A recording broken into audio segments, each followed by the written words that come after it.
So welcome to this new issue of the Financial News. You may have noticed that inflation was negative in August.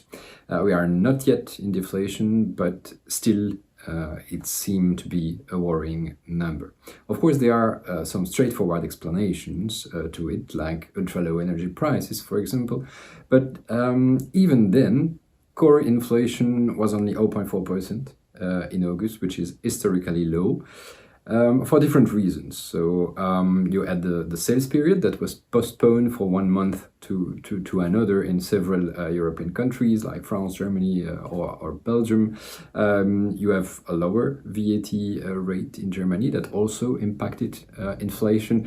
And then, of course, you have the euro strength. But even then, it seems that inflation, and especially inflation expectations, remain low. Just look at the last ECB's official projection. In more than 2 years, so in 2022, the projection of the ECB is an inflation of only 1.3%. And if you take core inflation, it's only 1.1%, so way below the 2% target, whereas central banks are intervening heavily on the markets to push inflation up.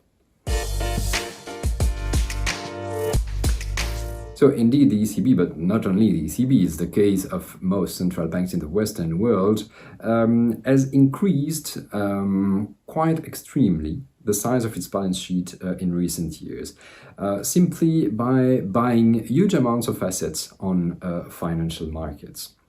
And what economic theory tells us is that these increase in the balance sheet, which leads to a lot of money creation, should have risen inflation. And the reason it is not is presented on this graph. So you see here an historically high growth of balance sheet expansion, but M3, the broad definition of money, has not grown as much, simply because there is not enough economic growth. And on top of that, velocity, which is the speed at which this money is circulating in the economy, has also declined because of the COVID crisis. And these two facts, slower speed of money growth and slower speed of money circulation, implies that the likelihood of having high inflation in coming years is really reduced. So as inflation remains low and that the target is 2%, both for the Fed or for the ECB, clearly monetary policy will remain accommodative for the quarters to come. The Federal Reserve, for example, has changed its strategy to allow for longer periods of above target inflation. So this has pushed forward expectations of an end to the zero interest rate policy in the US.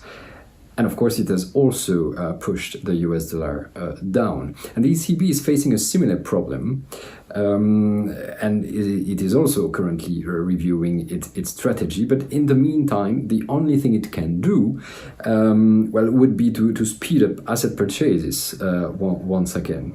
So for savers and investors, it's therefore important to remember that risk-free yields and short-term interest rates will remain very low for a lengthening period.